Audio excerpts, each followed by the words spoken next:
আসসালামু আলাইকুম। ইসমত মিলি আমন্ত্রণ জানাচ্ছি এনটিভির মধ্যাহ্নের খবরে। প্রধানমন্ত্রী তারেক রহমানের সঙ্গে সাক্ষাৎ ফলপ্রসূ হয়েছে বলে জানিয়েছেন মার্কিন প্রেসিডেন্ট ডোনাল্ড ট্রাম্পের দক্ষিণ ও মধ্য এশিয়া বিষয়ক বিশেষ দূত সার্জিও গোর। আগামী সপ্তাহে বাংলাদেশে বিনিয়োগ যুক্তরাষ্ট্রের কোম্পানির প্রতিনিধিরা আসবে বলে জানান তিনি। সকালে তেজগাঁওয়ে প্রধানমন্ত্রীর কার্যালয়ে সাক্ষাতে দ্বিপক্ষীয় সম্পর্ক, বাণিজ্য ও বিনিয়োগ সম্প্রসারণ, আঞ্চলিক সহযোগিতা এবং পারস্পরিক স্বার্থ সংশ্লিষ্ট বিষয়ে আলোচনা হয় বলে জানান সার্জিও গোর।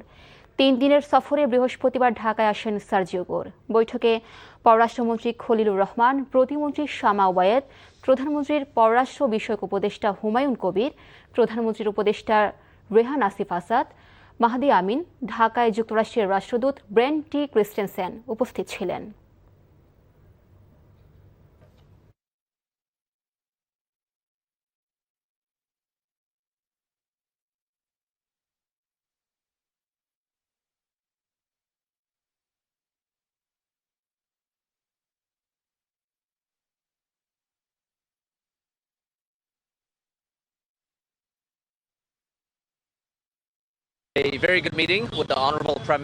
প্রধানমন্ত্রী তারেক রহমানের সাথে খুবই ফলপ্রসূ আলোচনা হয়েছে।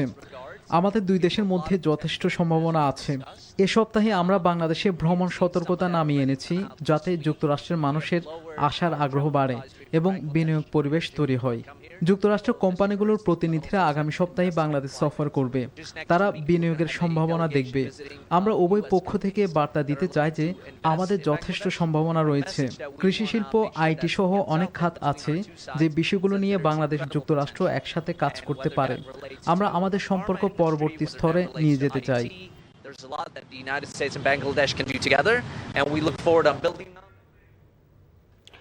র্যাবের গোপন বন্দিশালা টাস্কফোর্স ইন্টারোগেশন সেল পরিদর্শন করছেন আন্তর্জাতিক অপরাধ ট্রাইব্যুনাল 1-এর 3 বিচারপতি, প্রসিকিউশন টিম ও টিএফআই সেলের গুমের মামলায় আসামিপক্ষের আইনজীবীরা।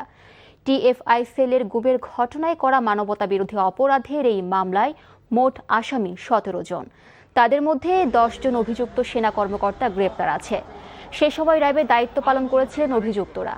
এই মামলার আসামি ক্ষমতাচ্যুত স্বৈরাচার শেখ হাসিনা, তার সাবেক উপদেষ্টা তারিক আহমেদ সিদ্দিক, সাবেক স্বরাষ্ট্রমন্ত্রী আসাদুজ্জামান খান, র্যাবের সাবেক আইজিপি বেনজির আহমেদ, এম খুরশিদ হোসেন ও মোহাম্মদ হারুনুর রশিদ এবং লেফটেন্যান্ট কর্নেল মোহাম্মদ খায়রুল ইসলাম পলাতক আছেন। এর আগে 21 জুলাই চিফ প্রসিকিউটরের আবেদনের পরিপ্রেক্ষিতে আন্তর্জাতিক অপরাধ ট্রাইব্যুনাল 1 পরিদর্শনের আবেদন মঞ্জুর করে। পতিত স্বৈরাচার শেখ হাসিনা আমলের রাজধানীর উত্তরায় র্যাবের গোপন বন্দিশালা পরিদর্শন করছেন আন্তর্জাতিক অপরাধ ট্রাইব্যুনাল 1-এর 3 বিচারপতি ও প্রসিকিউশন টিম। সেখান থেকে সরাসরি যুক্ত হচ্ছেন স্টাফ করেসপন্ডেন্ট আবির আহমেদ।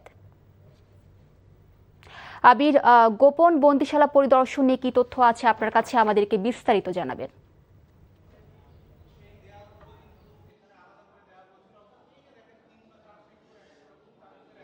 মিলি, গোপন বন্দিশালা এখনো পরিদর্শন করা হচ্ছে। আপনাকে যদি আমি এই জায়গাটিতে দেখাই, এখানে কিন্তু একটি মানুষ থাকার জন্য যথেষ্ট যে এয়ার সার্কুলেশন দরকার সেটি কিন্তু এখানে নেই। এর পাশাপাশি আমি যদি আমার এই যে ডান পাশে যে ঘরটি, মূলত এই একটি ঘরে 4 জনকে রাখা হতো এবং এই পাশ থেকে এই পাশে কথা বলার জন্য তাদেরকে বিশেষ সময় সুযোগ দেয়া হতো। এর পাশাপাশি এখান থেকে এই 15 থেকে 20 জন মানুষ অথবা 30 জন মানুষ থাকার জন্য শুধুমাত্র এই যে ছোট একটি জায়গা রাখা হতো। অর্থাৎ এখানে আমি এতক্ষণ ধরে ছিলাম, এখানে 5-10 মিনিট থাকার মতো আসলে পরিস্থিতি নেই, কিন্তু এখানে বছরের পর বছর রেখে টর্চার করা হতো সেই যাদেরকে এই আয়নাঘরে রাখা হতো এই গোপন বন্দিশালায়। এবং এই দিকটাতে দেখায় যে একদমই একটি ছোট ঘর, এই ছোট ঘরে একটা মানুষ আসলে নড়াচড়া করার সুযোগ নেই, কিন্তু এই ঘরে বছরের পর বছর বন্দি করে রাখা হতো। বিভিন্ন মত বিরোধী হলেই বিভিন্নভাবে তাদেরকে গুম করে এই জায়গাতে রাখা হতো। এদের মধ্যে কেউ কেউ এখন পর্যন্ত ফিরে এসেছেন, কেউ কেউ ফিরে আসেননি। আমরা দেখেছি যে যারা গুম হয়ে ফিরে আসেননি তাদের কেউ কেউ স্বজন তারা বলছেন যে তারা এখনো অপেক্ষায় আছেন। এখন পর্যন্ত তাদের স্বজনদের যে দাবি, তারা এর সঠিক সুষ্ঠু বিচার চান। এবং এই যে একটি পরিত্যক্ত ভবন, এই র্যাব 1-এর উত্তরার এই পরিত্যক্ত ভবনের এটি হচ্ছে 2য় তলা, এবং 1ম তলায়ও এরকম বেশ কয়েকটি ছোট ছোট এর থেকেও ছোট রুম রয়েছে, যেখানে রেখে টর্চার করা হতো, এবং সেখানে আসলে যথেষ্টভাবে নিঃশ্বাস নেওয়ারও সুযোগ ছিল না। আমরা কিছুক্ষণ আগে এমনটি সেখানে পরিদর্শন করে দেখেছি। এবং এখন যদি এই পাশটাতে দেখায় যে এখানেও কয়েকজনকে রাখা হয়েছে, ব্যারিস্টার আরমান, আবদুল্লাহ আজমি, মাইকেল চাকমা, চৌধুরী আব্দুল মোমেন, শহীদ জায়েদুল হাসানের মতো লোক কিন্তু যারা এখনও ফিরে আসেনি, ইলিয়াস আলী, চৌধুরী আলম, সাজিদুল ইসলাম সুমন, আমিনুল ইসলামের মতো যারা এখনও ফিরে আসেননি, তাদের যে সঠিক বিচার, সেই বিচার কিন্তু এখানে চাওয়া হয়েছে। এবং সঠিক এখানে সানজিদা ইসলাম তিনিও এসেছিলেন। তিনি যেমনটি বলছেন যে তার যে ভাই সাজিদুল ইসলাম সুমন, তার মতো যারা এখনও ফিরে আসেননি, তার সঠিক তদন্ত এবং সুষ্ঠু বিচার যাতে দ্রুত হয়, সেই দাবি তিনি করেছেন। তো এখন পর্যন্ত এখান থেকে এই ছিল সর্বশেষ। মিলি, জানছিলাম র্যাবের গোপন বন্দিশালা পরিদর্শনের খবর। পিরোজপুর জেলা হাসপাতালের শিশু ওয়ার্ডে ধারণ ক্ষমতার চেয়ে 7 গুণ রোগী ভর্তি রয়েছে। হামু ঠান্ডাজনিত সমস্যা নিয়ে জেলার বিভিন্ন জায়গা থেকে চিকিৎসা সেবা নিতে এসে চরম ভোগান্তিতে পড়েছে আক্রান্ত শিশুর অভিভাবকেরা। সংকট রয়েছে পুরুষ এবং মহিলা ওয়ার্ডেও। দ্রুত নির্মাণাধীন হাসপাতালটি চালু হলে ভোগান্তি কমবে বলে মনে করছেন চিকিৎসা প্রত্যাশীরা। পিরোজপুর থেকে রশিদ আল বুনানের পাঠানো রিপোর্ট। পিরোজপুর জেলার 12 লাখ মানুষের জন্য চিকিৎসার অন্যতম ভরসার জায়গা 100 শয্যার এই জেলা হাসপাতাল। হাসপাতালের শিশু ওয়ার্ডের দিকে তাকালেই বোঝা যায় কতটা ভোগান্তিতে রয়েছে চিকিৎসা প্রত্যাশীরা। মাত্র 14টি বেডের অনুকূলে বিভিন্ন রোগে আক্রান্ত হয়ে শিশু ভর্তি রয়েছে 105 জন। এদের মধ্যে 42 শিশু হামাক্রান্ত হয়ে চিকিৎসা নিচ্ছেন। এছাড়াও ডায়রিয়া, নিউমোনিয়া এবং জ্বরে আক্রান্ত হয়ে 63টি শিশু চিকিৎসা নিচ্ছে। এছাড়া মহিলা ওয়ার্ডে 36টি বেডের অনুকূলে ভর্তি রয়েছে 63 রোগী, আর পুরুষ ওয়ার্ডে 30টি বেডের অনুকূলে ভর্তি রয়েছে 70 জন। ধারণ ক্ষমতার অতিরিক্ত রোগী আসায় সেবা দিতে হিমশিম খাচ্ছেন নার্স এবং চিকিৎসকরা। বেড নাই, যে বেড আছে তাতে অনেক রোগী বাচ্চা কাছে নিয়ে, আমরা নিচে বেড পাইছি, নিচেই থাকি বাচ্চা নিয়ে। শ্বাসের দোষ, খুব কষ্টে বুঝে আসছি এখানে, বাইরে থাকি বারান্দে, কিন্তু সিট পাইতেছি না। এই রোগী চতুর্পাশে রোগী থাকার কারণে আর যারা আসছে তারা আরো অসুস্থই পারতেছে। এই মুহূর্তে অনেক বেডের প্রয়োজন। সেবা দেয় আমাদের জন্য কষ্টকর। এই যে যারা নিউমোনিয়া নিয়ে আসে, কাশি নিয়ে আসে, নিচে থাকলে তাদের ঠান্ডাটা আরো কমে না, বরঞ্চ বাড়ে। তো আমার মনে হয় এই জন্য একটু যদি বেডে থাকতে পারতো বা বেড সংখ্যা বাড়তো, তাহলে আরো সুবিধা হতো আমাদের। 100 শয্যার হাসপাতালে সব মিলিয়ে প্রায় 3 গুণ রোগী ভর্তি রয়েছে। বেড সংখ্যার পাশাপাশি সংকট রয়েছে চিকিৎসকেরও। হাসপাতালে 62 জন চিকিৎসক থাকার কথা থাকলেও কর্মরত আছেন মাত্র 15 জন। পর্যাপ্ত পরিমাণ হামের রোগী প্রতিদিন বাড়তেছে এবং সাথে সাথে ডেঙ্গু রোগীর সংখ্যাও বাড়তেছে। দুইটা কন্টাজিয়াস ডিজিজ একসাথে বাড়ার কারণে আমাদের রোগীর সংখ্যা বৃদ্ধি পাচ্ছে। সেই তুলনায় আমরা চিকিৎসা সেবা দিতে মোটামুটি হিমশিম খাই। 1984 সালে 31 শয্যার পিরোজপুর সদর হাসপাতালের যাত্রা শুরু হলেও 1997 সালে নির্মিত হয় 50 শয্যার নতুন ভবন। 2005 সালে এটি 100 শয্যার হাসপাতালে উন্নীত হয়।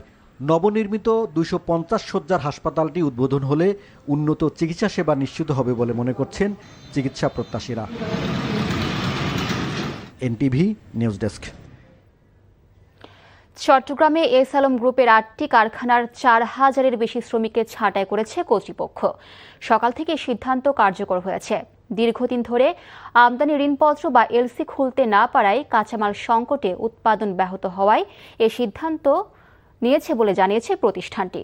বন্ধ হওয়া কারখানাগুলোর মধ্যে রয়েছে S Alam sugar, steel, cement, vegetable oil, bag সহ কয়েকটি শিল্প প্রতিষ্ঠান। ছাঁটাইয়ের ঘোষণা শুনে অনেক শ্রমিক কান্নায় ভেঙে পড়ে। প্রতিষ্ঠানটির এক কর্মকর্তা জানান, কারখানা স্থায়ীভাবে বন্ধ করা হয়নি।